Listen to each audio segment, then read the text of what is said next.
Alright, hello everyone. Today we'll be going over the SAT practice test number 1, no calculator section.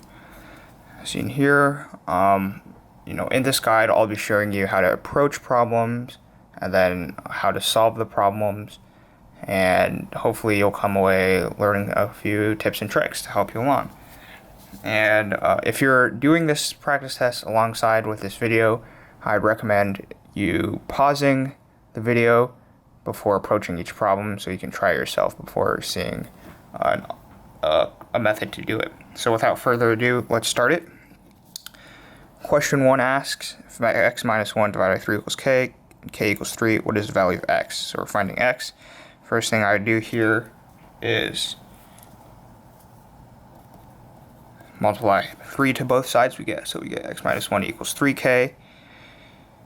And then we know k is 3, so 3 times 3 is 9. And then if you x minus 1 equals 9, so x equals 10. Alrighty. Moving on to number 2. We need to find the sum of these two. First thing I would do is add the two numbers up. 7 plus negative 8 equals negative 1. We can eliminate c and d. And now we have to add these two up. Remember, you add the numbers to numbers. Variables or I with the other variables in I. So 3 plus 9 equals 12. And here you go. That's your answer. Alrighty. On to 3. When I see long word problems, first thing I like to do is look at the question. So it's trying to find the total number of messages sent by these two people on Saturday. And so let's see. We get Armand sends M text every hour for 5 hours. So totally he sends 5 M text messages. And Tyrone sends P text messages every hour for 4 hours. So he sends 4 P messages. And here we go, exactly C. Alrighty. Have another long word problem. I look at the question itself. What is the value of 108? Or what is the meaning of 108? So we see this equation here. And okay, so let's read what it says. The number of phones that she has left to fix at the end of each day can be estimated with this equation, where P is the number of phones left and D is the number of days. And reading one sentence above, we find out she receives a batch of phone that needs repairs every week, each week. So with that, we know she receives 108 phones every week, and every day she is able to fix 23 of them. So, Kathy will complete repairs within 108 days? No. Kathy starts each week with 108 phones to fix? That is correct. And let's look at the other two. This seems kind of unreasonable, and this is incorrect, given that she starts off with 108 phones every week. Alright. Moving on to the next page. So we have to simplify this expression. First thing I do is try to add these two, find like pairs and add them together, or subtract them together. So x squared y minus negative x squared y equals 2x squared y. Eliminating these two, so we have c and d as only options. And I'll add the last one. So 5xy squared, find the other 5xy squared. Add these two together, 5 minus 3xy squared, that should give you 2xy squared. And common mistake here is people would add the last term with the last term, but in this case, that is not true. So you always want to match the variables, not necessarily the terms. Alrighty. Number 6. Word problem again. We'll look at the question. Based on the model, what is the estimated increase in inches of the boy's height each year? So you want to find out how much change there is. And usually when I ask for change, it's the slope of the equation. So given the slope here, given the equation here, we can see that the slope is 3. So that would be the answer. And just to double check, h is the height of the boy in inches, and a is the age. So that means for every increase of age by 1, the height increases by 3 inches. Alrighty. Let's look at number 7. Again, a long problem. Over here, we are solving for p. So which one of these options gives P. So we identify P here, so essentially we have to move everything that is not P onto the other side with M. So to do this, I'd multiply the denominator to both sides, and then I'd divide the numerator by both sides, essentially canceling this whole thing out. Essentially, if we take this thing to be x and y, this jumbled mess, or it's xy, to eliminate xy, what we would do is multiply by yx, because these two cancel out, that equals 1. And then at the same time, when you multiply one side by one thing, you have to multiply the other side by one thing. So you'd get y over x times m, and that equals p, and y is this jumble of a mess. So let's see which one has this jumble of a mess as a numerator, and that is b. Alrighty. Moving on to the next one. Number 8. If a of b equals 2, what is value of 4b divided by a? And what I like to do here is a method called plug and chug. So let's plug in 2 for a and 1 for b. That equals 2. So now we know that 4 times b, which is 1, divided by a, which is 2, and that equals 2. And there we go. That's your answer. Alrighty, number 9. System of equation. Want to solve for x comma y.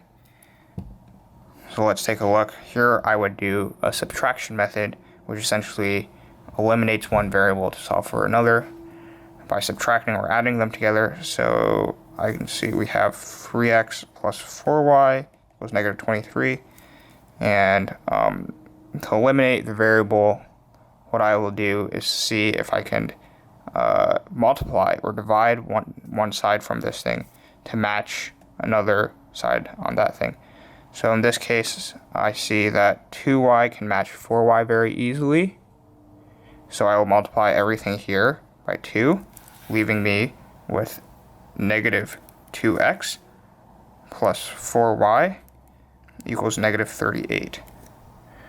And then seeing that there's two 4y's here, I can subtract everything. So I'd get 3x minus negative 2y, which is 5x, 4y minus 4y, which equals 0. And then I'd get negative 23 minus negative 38, and that would be 15. And solving for x, that would be 3. And over here we see there's only one 3 as x, and that is b. Alrighty, number 10. We want to find what g of negative 4 is, and we're given g of 4 equals 8 with this equation. And seeing that there's only one x term here, and that x term is being squared, that means regardless, x squared will always be a positive if it is a real number. So 4 times 4 equals negative 4 times 4. So even though this is a negative number, this does not change the answer at all because it is being squared, so the answer is A. Alright, 11. Word problem. And here we are trying to find the price per pound of beef when it is equal to the price per pound of chicken. And we know B is the price per pound of beef, and C is the price per pound of chicken. And we want to find out what is the price per pound when it is equal. The keyword is equal. So what I would do here is set B equal to C, the price per pound of beef equal to the price per pound of chicken, and then just solve that. So this one might take a little bit longer compared to the other problems. But now that we have these two equal to each other, I'd move all the x's to one side and all the new numbers, regular numbers, to one side. So I would get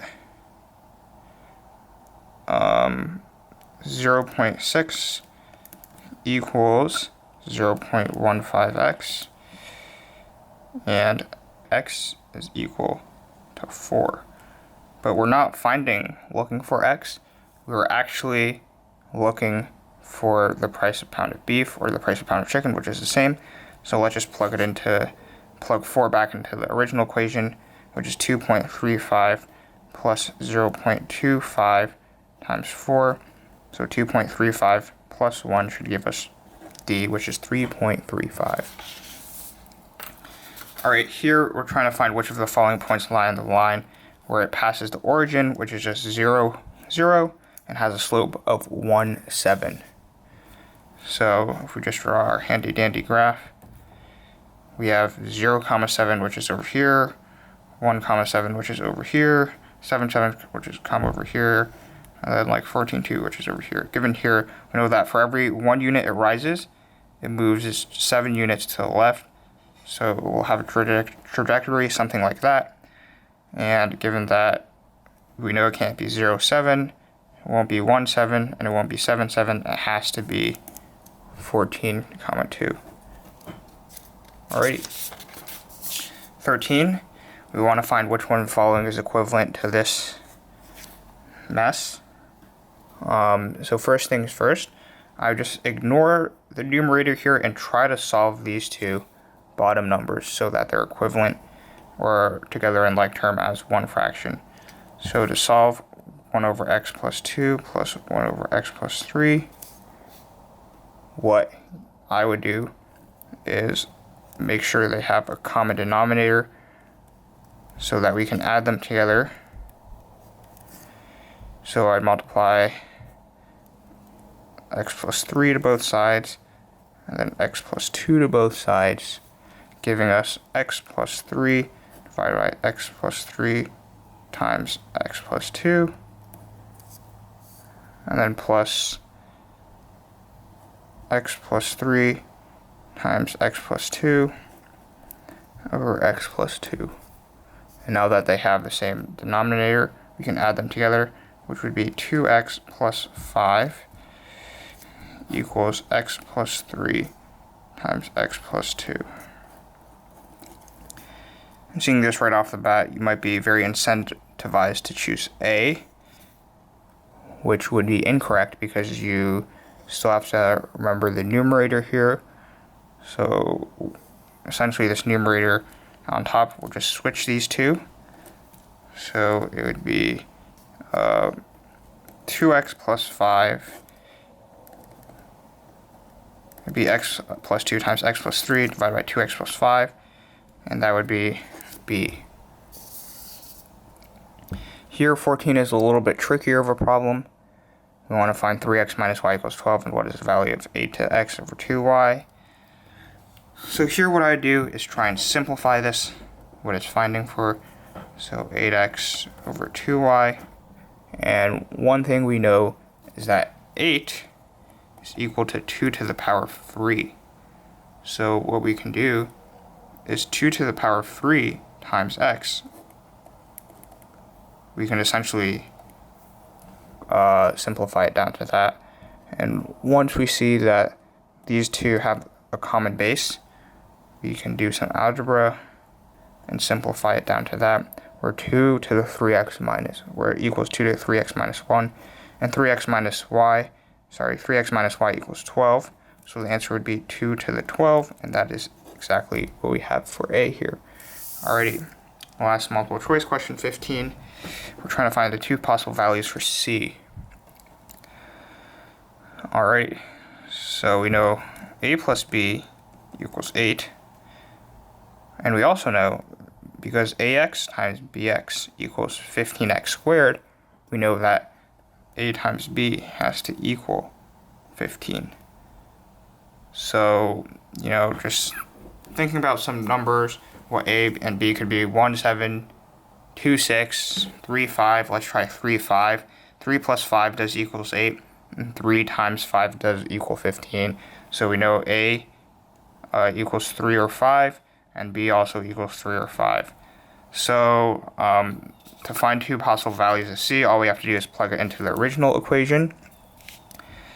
And what do we do here? So let's do,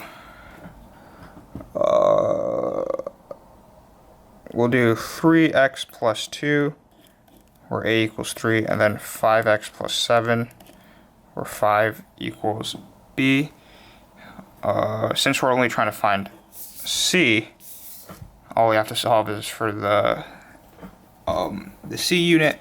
So you would multiply 3x by 7, which equals 21x, and then 2 by 5x, which would equal 10x. And if you add those together, that would be 31x. And looking at the answers here, there is only one option that has 31 in it, and that is D. Alrighty, to the open-ended questions. First thing is 16. We're trying to find t, and t is greater than 0. So t squared equals 4. We can just do a simple move the 4 to the other side. Normally t could be 2 or -2, but since we know t is greater than 0, as said here, t is equal to 2. Alrighty, 17. Another jumble of a word problem. Ultimately, we want to find what x is, and what we are given is that AB equals 1800, so I'll mark that. EB is equal to 1400. BD is equal to 700, and CD is equal to 800. Yeah. So, sorry if you couldn't see that, but those are the respective. And because we know that these angles are the same, we know that these two triangles are similar to one another. So to solve for x, we need to know what DC is, and we know BD and EB are similar, and BD is half of EB. So we know DC is half of AE. So 700 times 2 equals 1400, 800 times 2 equals 1600, and that is what the answer should be. Alrighty. 18. Another systems equation, and what is the value of x? This time I will do a substitution, actually not a substitution, we'll do the subtraction method, where we want to find x, so that means we need to eliminate the y variable.